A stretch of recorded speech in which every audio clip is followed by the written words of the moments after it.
Hey, what's up, Spartan Nation? This is SI's Matt Lonsberry here with Aiden McCrone. This is our first ever Spartan Nation podcast. We just want to introduce ourselves real quick. I've been the lead writer at Spartan Nation for the last 18 months. I was hired in October in 2021. Been covering all things Michigan State over the last, like I said, 18 months. And this is Aiden McCrone. He's been helping me since summer. He's a student at Michigan State and yeah, it's helped me with football and men's basketball coverage. So yeah, we're just going to talk a little bit about Michigan State, where things are at with the football and basketball program right now. Starting with the basketball season that just ended in the Sweet 16 with an overtime loss to Kansas State. I was in New York.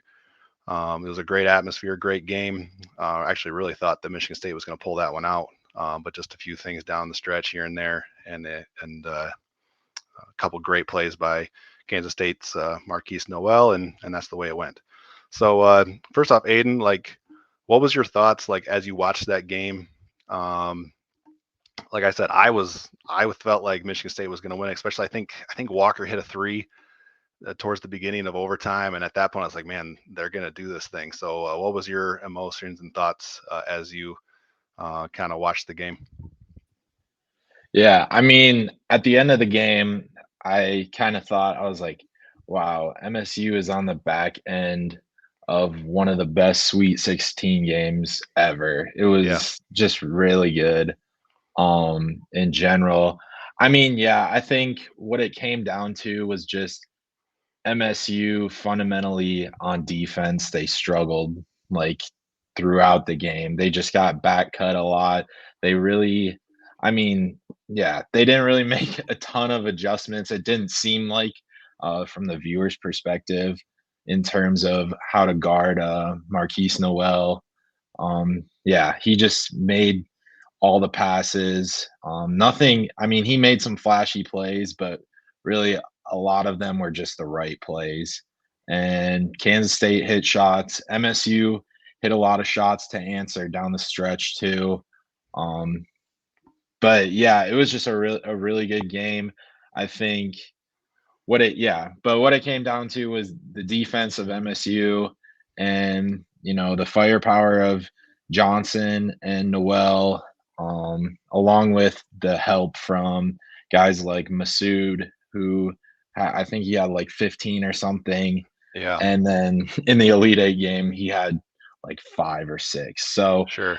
yeah, I mean that's really what it came down to, and then Florida Atlantic kind of answered that a little bit against Kansas State, where Noel still had double digit points and double digit assists, but not as many. And kind of FAU, tightened up a little bit defensively, and I guess showed MSU a little bit how to beat Kansas State.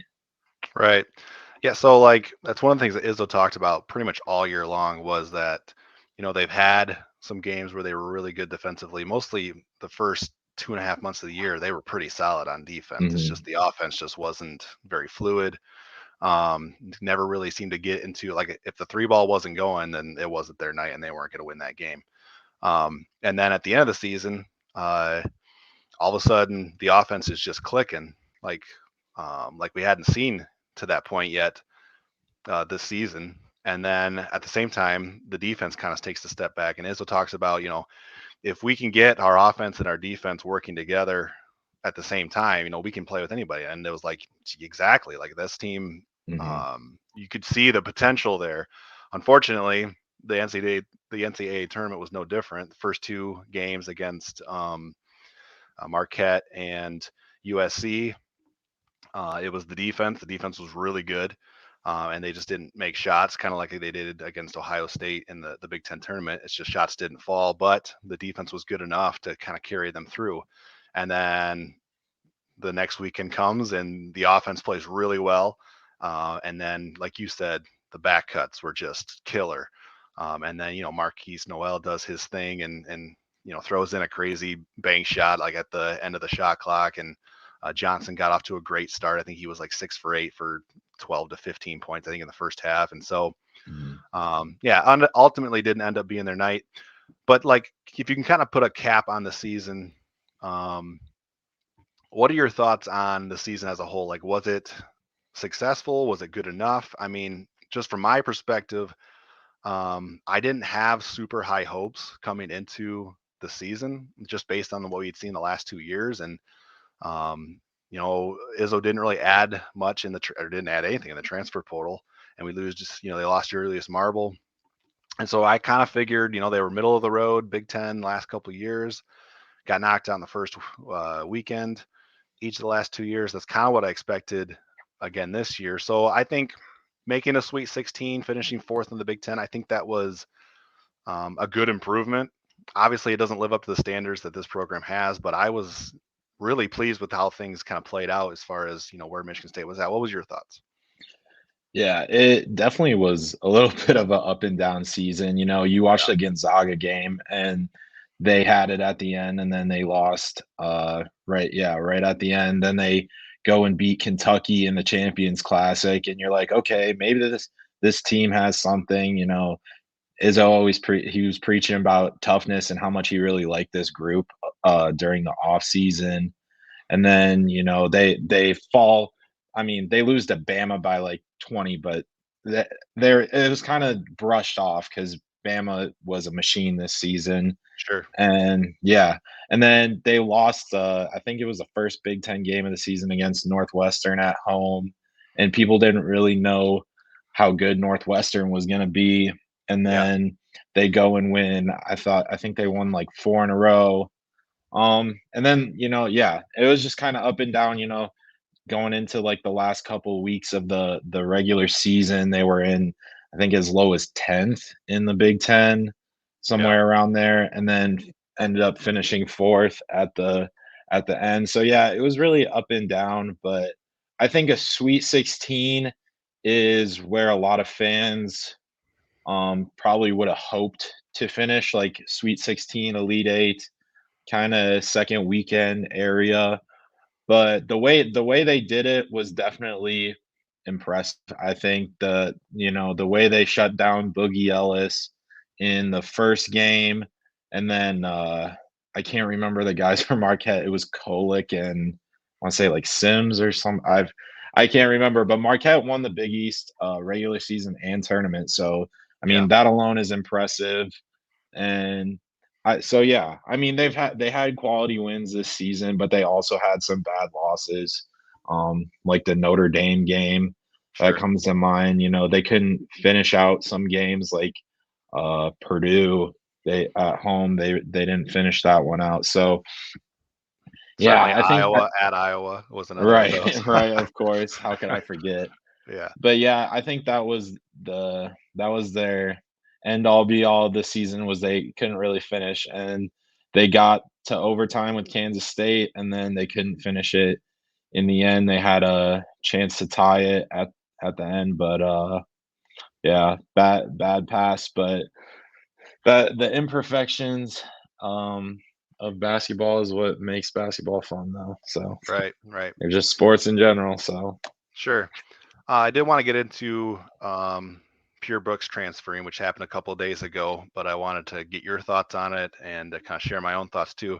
I think this is something that was fairly well expected. I mean, I remember having thoughts, uh, maybe even as far back as late January, early February, and thinking like I would be kind of surprised if Pierre's back, just because I knew what the recruiting class coming in was going to look like.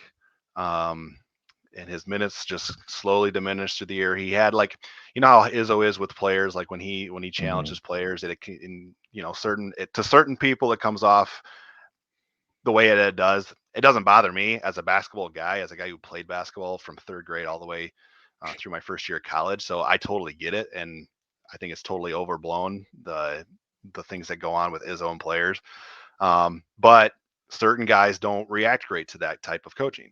And I don't know if that's true of Pierre or if it was just, one of those things where he saw the writing on the wall too with the guys that are coming in and how his minutes diminished throughout the year. But I wasn't surprised by it, kind of expected it. What were your thoughts? yeah, I mean, it's hard just, Izzo or not. I think Izzo puts a little bit more pressure just because of the name and the reputation. But just in general, when you're out of favor with a coach, it's definitely hard just as a player. So, I mean, I think that is, yeah, I mean, it didn't really surprise me per se, but is something he like his style of player was something that they needed throughout the season. They needed a wing that had some size to him. You know, he's about 6'6", 6'7", um, and he's built. And that was something they lacked when, you know, Malik Hall got injured and, Yeah. you know, they needed bench support. They didn't really have much depth. I mean, like, yeah, like Hall, and then, you know, if Cooper and Kohler were needed, you know, they came off the bench. So that, you know, that's another thing, another trait that was kind of about this team that, you know, you didn't really see in other Izzo teams. You know, a lot of them usually have some decent depth. So yeah, I mean, it's not really surprising, but obviously, like, wish them the best. But I kind of the one thing about it though is if you think about the players that Michigan State's recruited from the state of Michigan in recent Yeah. history, a lot of those guys have left. You look at Rocket Watts, Kithier, Lawyer, and they've all transferred down. Mm. You know, Lawyer found his level at Davison, and you know, Kithier found his level at Valparaiso, and you know, Rocket is still at Oakland now. Um, so I mean, I don't know if it's partially the state of Michigan, the quality of basketball, or it's more of like just who MSU has recruited in recent history. Yeah, that's actually a good point about the recruiting in-state guys and what has happened over the last couple of years. So a good Mhm. point on that. Um, yeah, and I would say like certainly wish the best for Pierre Brooks. Yeah. And want him to like you said with Foster Lawyer going to Davidson, ended up having a really good college basketball career there. Certainly would like to see Pierre find that next spot for him. That's a good fit. Um, but like one thing that you have to do if you're going to play for Michigan State and Tom Izzo is it's you got to be locked in on the defensive end, and I know that was a area of frustration for Izzo and Pierre, and just kind of a general. Just a level of effort. I'm not trying to crap on the kid as he's on his way out. I'm just All right. this is what Izzo directly said to us in the media at press conferences is that the effort's got to be better and there's got to be more of a consistency and a desire to get better and things like that. So yeah, wish him all the best. Looking ahead now, we know what's coming in next year with Xavier Booker and Jeremy Fears and Cone Carr and Gehrig Normand. Those guys, obviously number three recruiting class in the country. A lot of excitement about that. And so, before I get your thoughts on that, we do have a question in the comments from Lance, and he asks if how do we feel about Walker and Hall coming back? And he said, let's see if I can add this to the. There we go. He said he's about 90-10 on Hall coming back and 70-30 with Walker. I kind of like those numbers.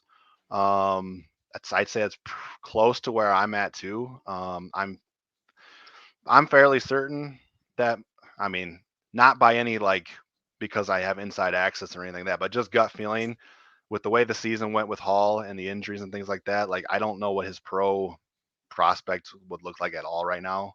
And so Mhm. it wouldn't surprise me at all to see him back. And with Walker, that's more of just a feeling thing. And the way that game ended, a New York kid going up against a New York kid and getting stripped at the end. I mean, I don't know. That's one play, and he had a great season. But is that how he wants his Michigan State career to come to an end? I just have a feeling that he'll be back too. But what are your thoughts? Yeah, I mean, I haven't really thought about it a ton, but yeah, like you said, you know, I don't really think there's a market in the NBA for Hall. I don't really know if he would even make a G League team at this Sure. point. So I think for him to come back, especially, you know, they have scholarships open. There have been some links for them to the portal for big men, but not really kind of like the 3, 4 guys that he is. So, I mean, if he does come back, it would make sense.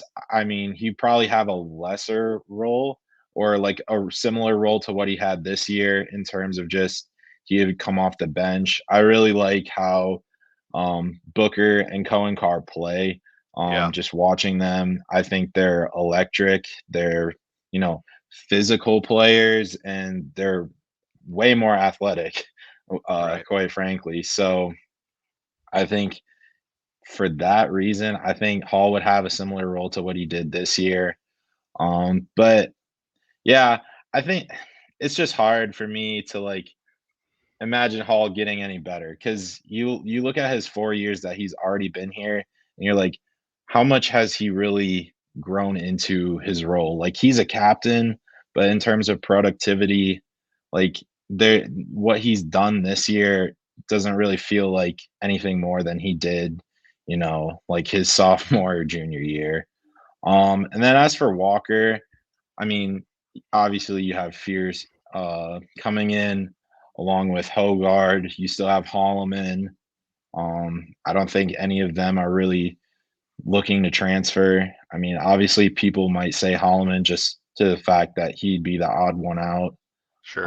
But I don't really know that for a fact. I don't really believe that he would leave. Um, so yeah, I mean, for that reason, I think there'd be a little bit of a log jam, but I mean, I would definitely love to have him back. He definitely improved a lot this year. He seemed a lot more confident and took a bigger role and a leadership role on this team. So yeah.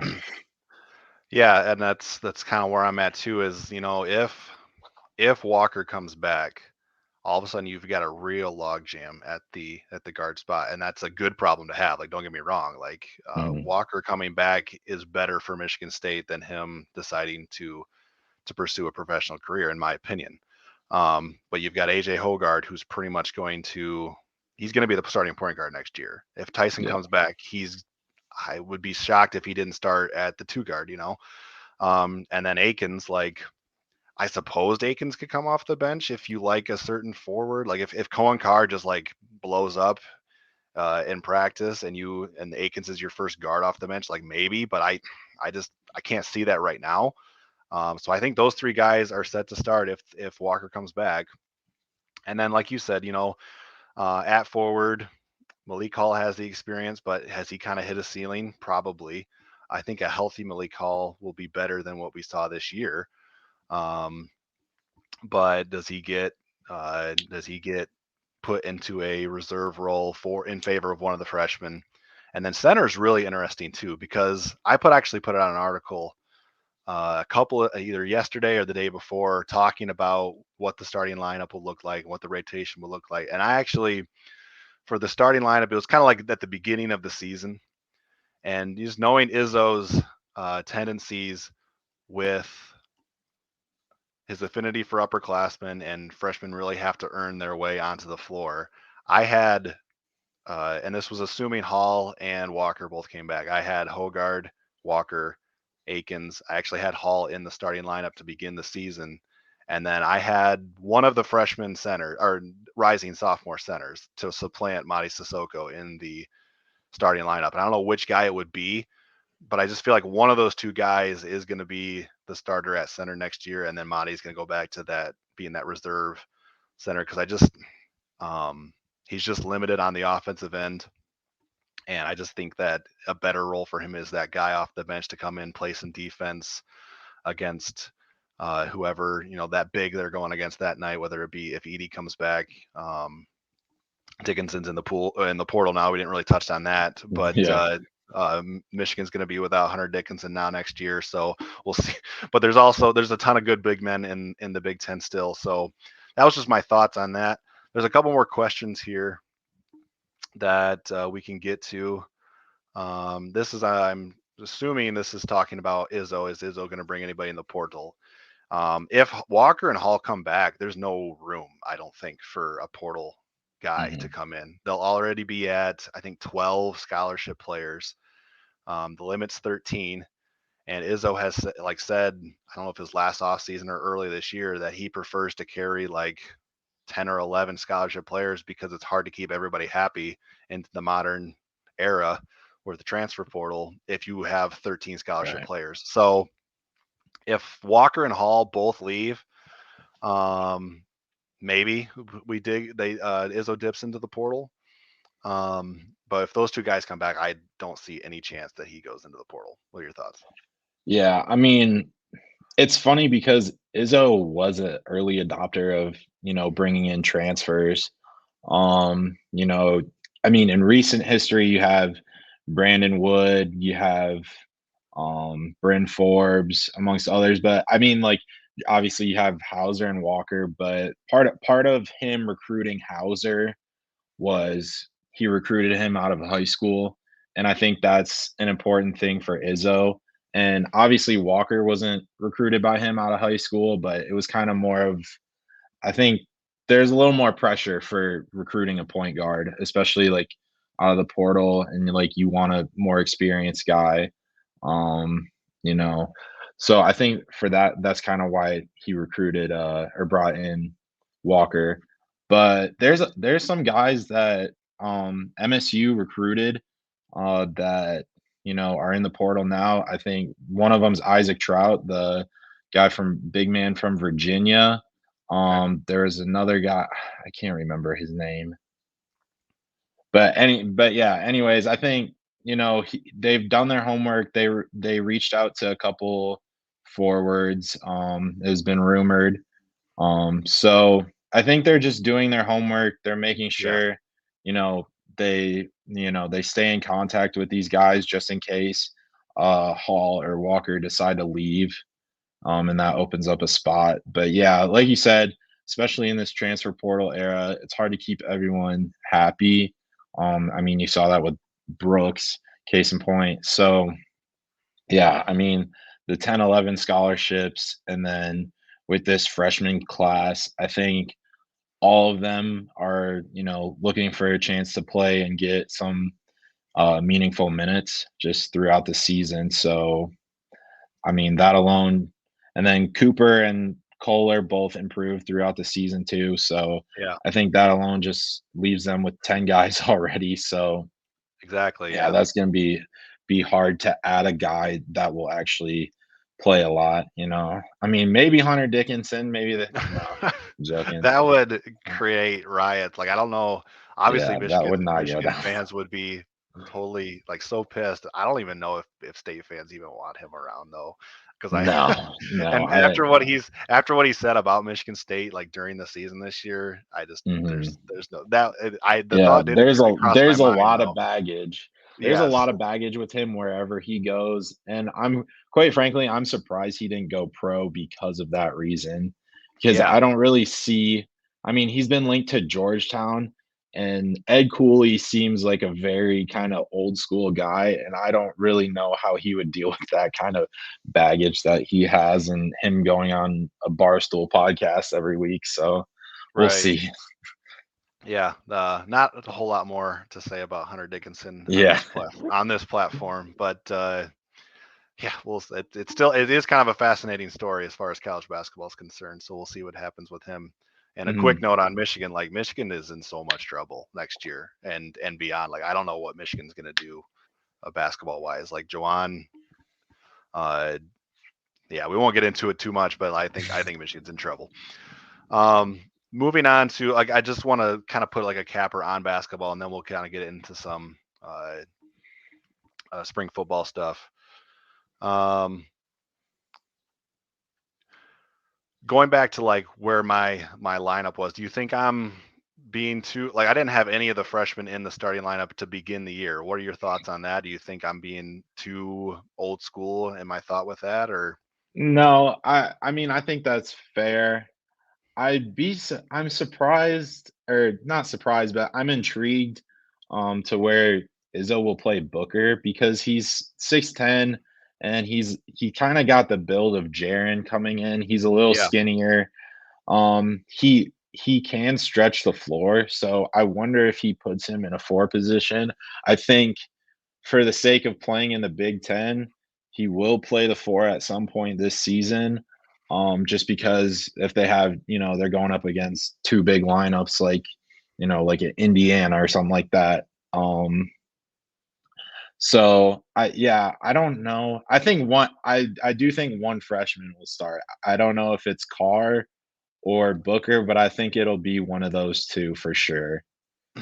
Yeah, I wouldn't Um, be surprised. Like I said, I had Malik Hall kind of slotted into that mhm, 4 spot, but I think you made a good point with maybe he plays that same role that he did this last year as that like first forward off the bench. mhm, And if he's healthy, he probably will be more effective and better than he was when what we saw this year, especially at the end of the year. So yeah, I wouldn't be surprised to see Booker at the 4 to start. If that's the case, I wonder what happens or how they play the 5 too, because obviously, like you said, Booker has a lot of length and is a good athlete. right. Um, but if it's him, I guess I would probably lean towards maybe Jackson Kohler as the starter at 5, just because he brings a little Yeah, bit more of yeah. a That would post up that game.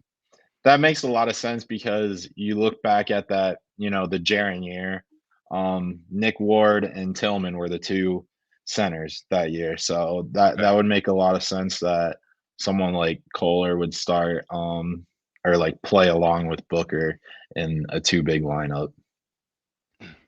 I'm just gonna throw this question up real quick. Where was Hogard all season for Luke? I mean, I feel like AJ Hogard had a, a pretty good year, to be honest. I mean, I know he had some really bad moments, really bad games, Mhm, some halves where he would just disappear. The Nebraska game at Nebraska kind of comes to mind, where the first half, like I think Izzo and he both said that that was the worst half of his career, that first half against Nebraska. And then he comes back the second half and just kind of kills it for that 20 minutes and helps lead that comeback. So like I think AJ, you're gonna get those brain dead moments where a really bad turnover, maybe in a crucial spot here and there and things like that. But also like I felt like he was pretty solid. To be honest, most of the season, he's definitely the emotional leader of the team. Um, yeah. and when he brings it, it seems like the team brings it. And so yeah, that we would love to see more consistency out of him. That's a Malik Hall thing, big time too. Yeah.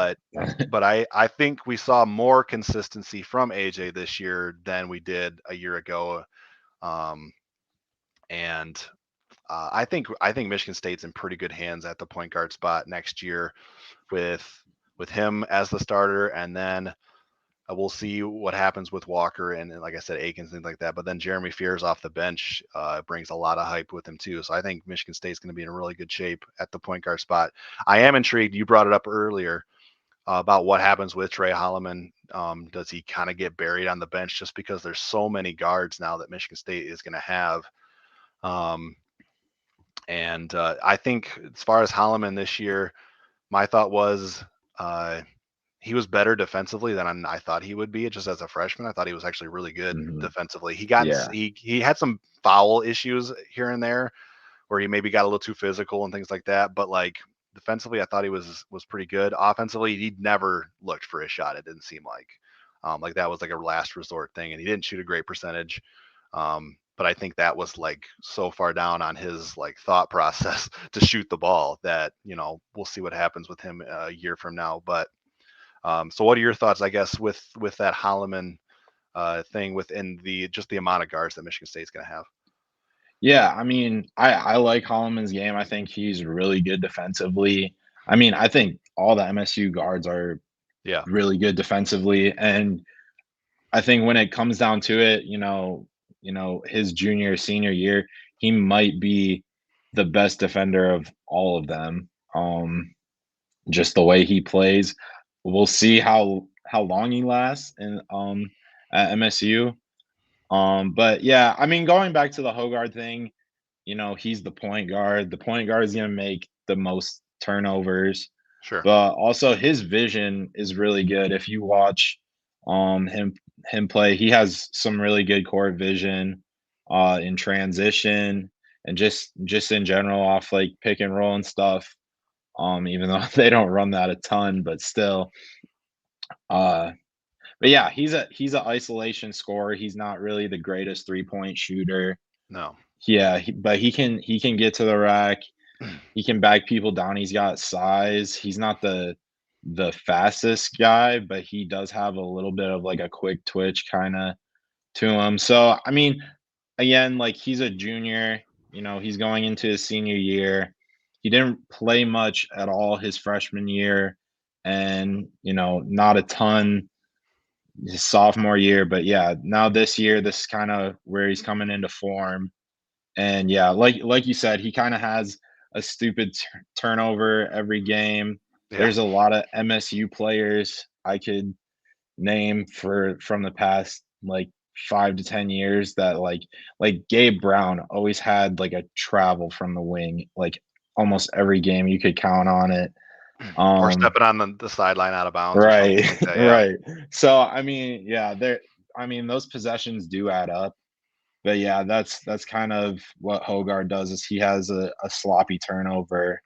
But yeah, again, that's kind of expected from a point guard. But he also averaged like one of the highest assists per game in the Big Ten, and honestly, I think might have been across the country too. So Right. Just a quick word. We have a few people who are watching live right now. If you guys have questions, go ahead and put those in the comment section, and we'll try to get to them. Gonna shift gears a little bit now to spring football. Obviously, I think we're 3 weeks in. 3 weeks into spring football. mhm. And we got to hear from the new cornerbacks coach, Jim Salgado, yesterday. And earlier this week, heard from Jay Johnson, the offensive coordinator. Um, Man, there's a lot because this is our first ever podcast, and so we never really have done this as far as like we could go all the way back to like Marco Coleman deciding to go back to his alma mater, and Brandon Jordan going to the NFL. So there's a huge like pool here. I don't know that we want to cover all of that, but I guess with the staff changes now, the Tucker brought in Salgado and Dyron Reynolds from Stanford to replace Coleman and Brandon Jordan.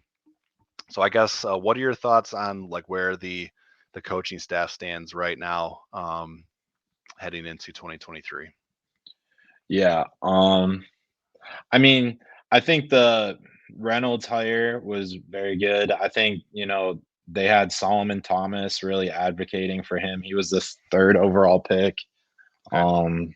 A while ago out of Stanford. Yep. Reynolds was a coach under David Shaw at Stanford for a long time. That was a really successful program. Kind of till the like past couple years, they kind of taken a downhill spin. But anyways, I like that hire. I was not surprised that they didn't fill Jordan's spot for a pass rush specialist. Yeah. I know there was a can't remember his first name, but I know there's Coach Duhart who was assistant cornerbacks coach last year, so he helped out with the cornerbacks along with Tucker. He left for Ohio State. So he's there. So they really didn't have any corner coaches. They didn't have assistants or anything. So that really needed to be assessed. And I think Salgado, he has a ton of NFL experience. There was a thing he talked about, he was intrigued by Michigan State years ago when he was a GA somewhere or when he was a younger assistant. So I think that's intriguing by itself.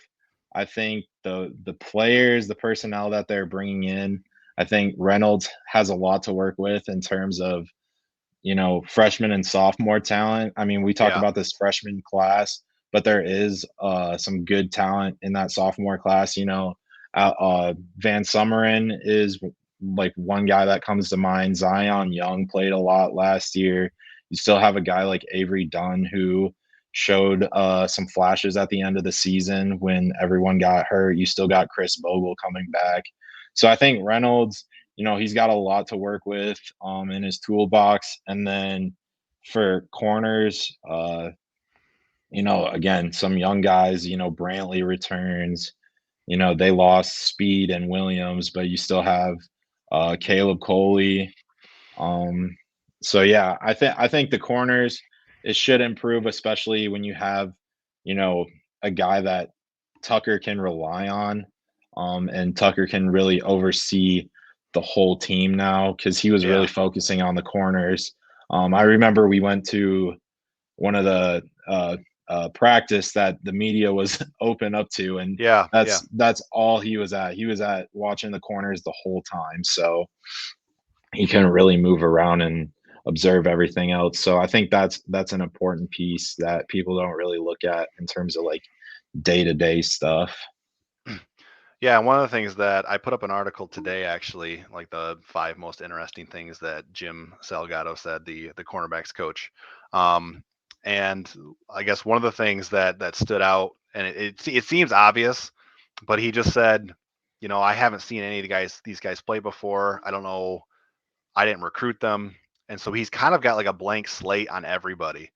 And that's a good thing in my opinion. Like to come in and just as a guy who comes from the NFL, who knows what it looks like at a professional level and just be able to evaluate the pieces that Michigan State has at corner because we all know how much the secondary and the pass defense has to improve. And so I think that's a good thing for him to just have just a complete empty slate on everybody and then just to choose, okay, this is the guy who's playing the best. I don't care what his recruiting ranking was. I don't care what class he is or whatever. He's the guy who needs to be on the field. I think that's a good thing for Michigan State. Um, and yeah, I agree with you about the defensive line too. I think that is going to be Michigan State's strongest unit this season is the defensive line, which is a far cry from what it was last year because of the injuries and then also the suspensions after the Michigan thing. So yeah, I think the edge is going to be. I like the options they got at edge with By Job coming in, the freshman, Chris Bogle, hopefully going to be healthy for a full season. We barely even got to see him last year. And then Right. Jacoby Winmon has to move to defensive end and does a great job there, but he's more of a natural linebacker. So, um, yeah, I think we're going to see improvement from Michigan State's front seven between that defensive line and that linebacker unit. I think is really deep too. And if Darius Snow can come back and be what we thought he was going to be next year before he got hurt, if he can get back to playing at that level, that's a huge, I think, a huge upgrade in pass defense just from the middle of the field with the linebackers, which was it just seemed to be wide open all year last year. Cal Halliday's a really good linebacker, but not great in pass coverage. Um, so yeah, I think there's going to be some natural improvement. I think from Michigan State's front seven, a lot's going to come now from the secondary and what we see out of those guys. Um, Shifting gears to offense a little bit, and we haven't even talked about the quarterback. Like that's probably what we should have started with was the Yeah. quarterback competition, since how that's what everybody wants to know about. Um, I kind of have an idea of where you're at because we've talked about this a little bit. But Yeah. when Jay Johnson, sorry, just adjusting my seat here real quick. Jay Johnson spoke on Monday, I think Tuesday, and said that Peyton Thorne, Noah Kim, Caden Hauser have all gotten like a pretty close to equal amount of reps so far through the first 3 weeks of spring. What are your thoughts on that, I guess, and just in the quarterback competition in general? Yeah, I mean, I think that's really important that he kind of threw Kim in there because a Yeah, lot of people are saying it's a two-horse race between Thorne and Hauser, which I still personally believe that's the case. yeah, But yeah, that I mean that's interesting. I mean, for every school, like spring is just getting guys reps and seeing, sure. how much they've improved over the winter, just in terms of in the weight room, like, what they've been focusing on just with like training and stuff. So, yeah, I mean, that's kind of what I'm thinking of right now. So it doesn't really mean a ton to me, I guess, that they're all getting equal reps, but I think the spring game will be telling. They said they had a scrimmage, I'm not I'm not gonna act like I know what happened because I don't. Yeah. But I'm sure someone established themselves in that scrimmage to separate themselves or to contend with Thorne, whether that is Kim or Hauser. So that's kind of my thoughts right there. But you know, I really like Hauser and like what he's what I've seen in terms of high school tape and stuff.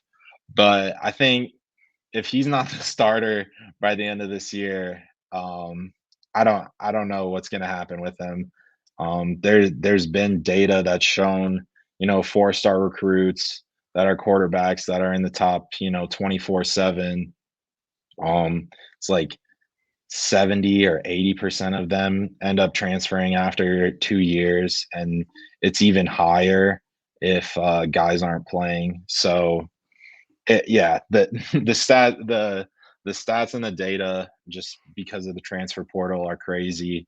Um, so yeah, I don't know, and yeah, I mean, a lot of people talked about whether Thorne should come back this season or not. Um, so it'll be interesting. I think he's gonna improve though, because Jay Johnson did talk about the offensive line being Yeah. injured all last year. So I think the quarterback position, no matter who it is gonna be better Yeah. because the O line is healthy, and then they've added depth. I talked about in the article about freshmen or incoming players.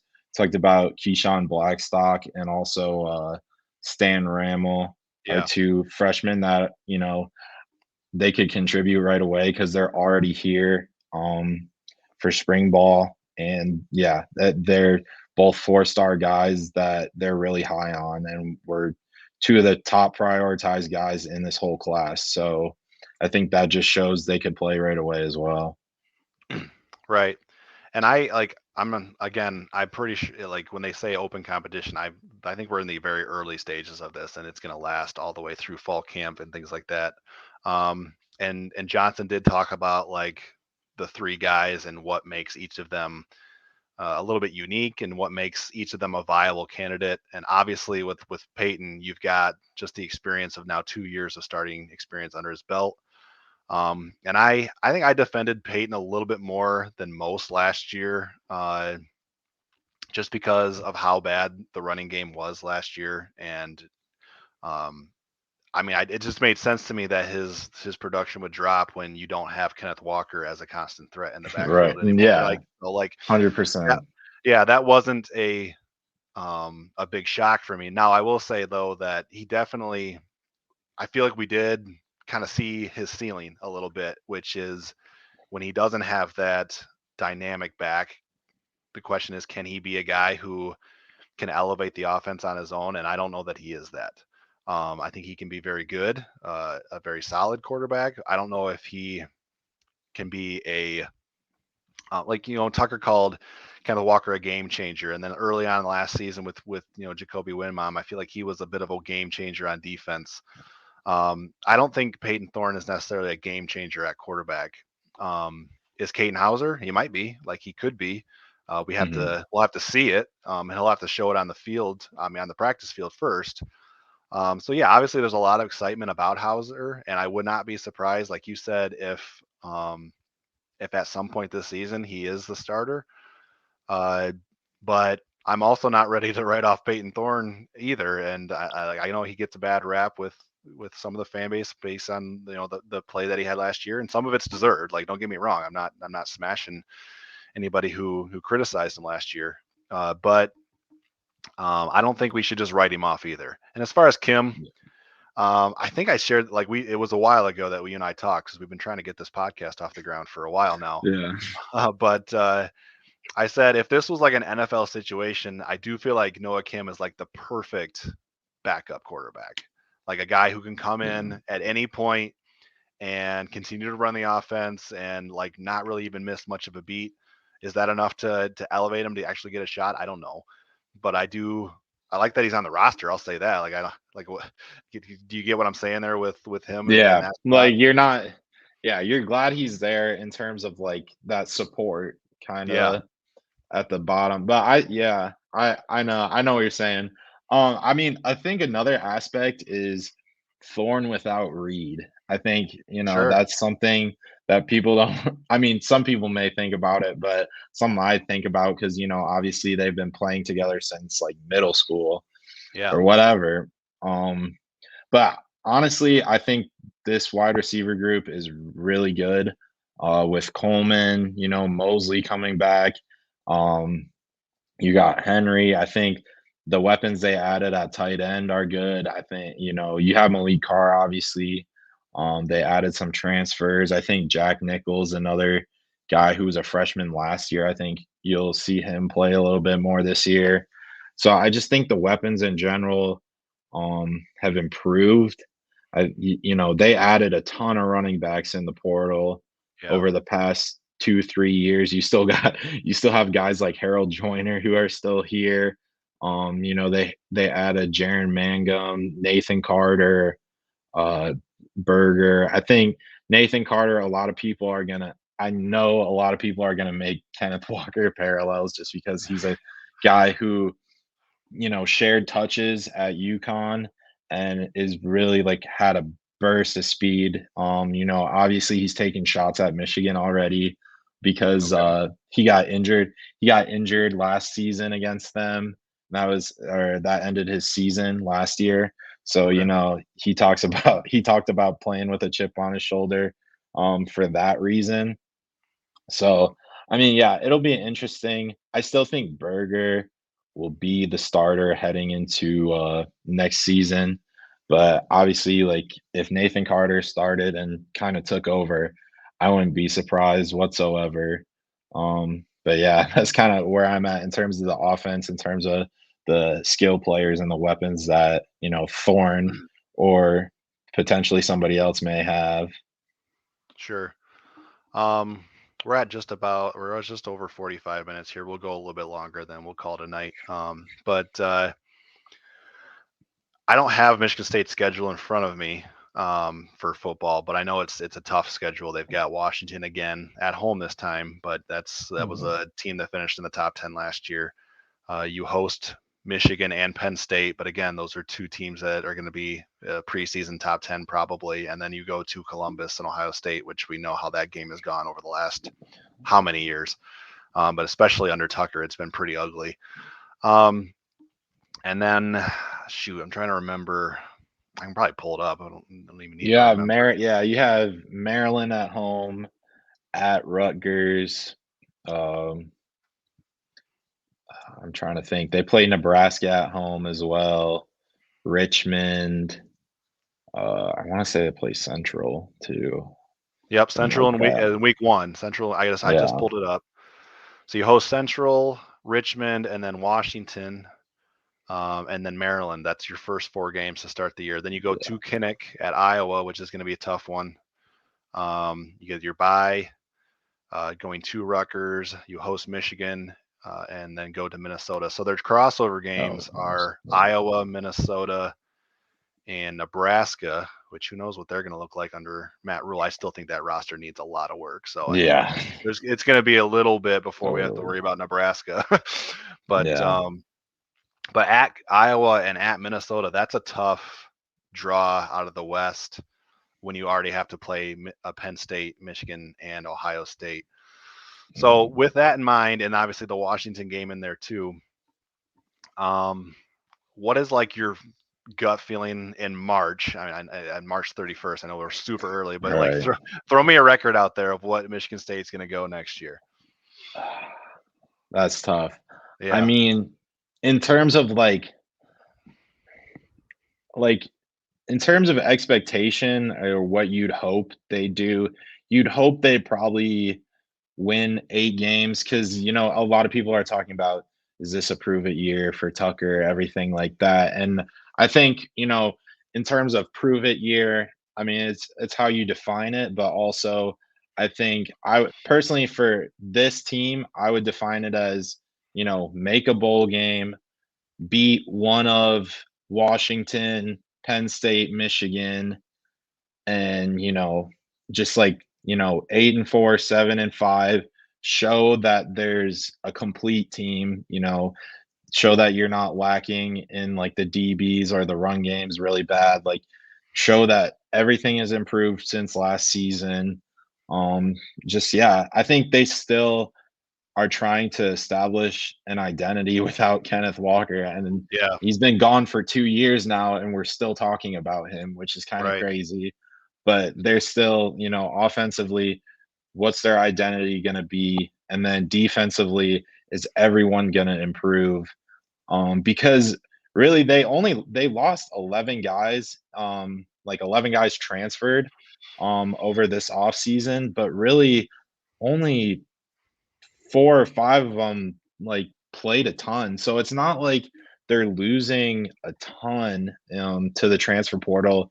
It seems like Tucker, has established like a culture that guys want to be there and guys want to play, for him and for the other coaches on that team. So I think it's just, where is this culture going to take them, and how many, how many wins is that worth, I guess. I mean, I don't know if that makes sense or not, Sure. but I mean, I think when you look at the schedule though, and I knew it was tough, but now just looking at it again, it's like, wow, it's even mhm, more difficult than I thought. If they go 8-4 next year, I think that's a really good year. I really do, yeah, especially after what we saw last year.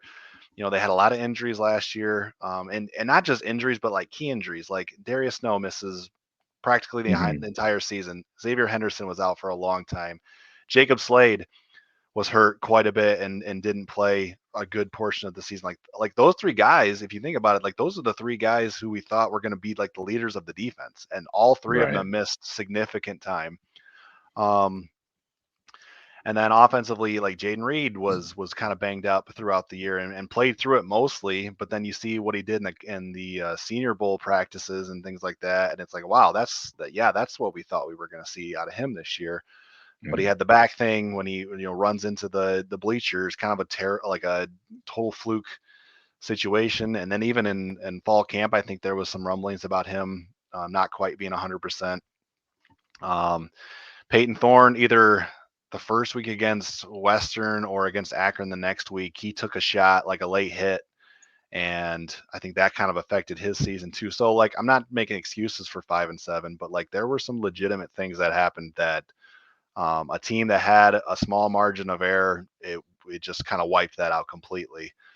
So, but you come back, you've got those 4 games against what are going to be preseason top 10 teams, in my opinion. We'll see about Washington, mhm, and then road trips to Iowa and Minnesota. So yeah, if you get to 8 wins, I think you're feeling pretty good about the program. And I honestly, if it happens to be 7-5, yeah. No, um, I'd take 7 and 5. yeah, like I don't love Yeah, like you don't love 7-5, but I still feel like you're beating somebody who's a quality opponent though if you go seven mhm, and five because I just named 6 games that are going to be like legitimately tough games.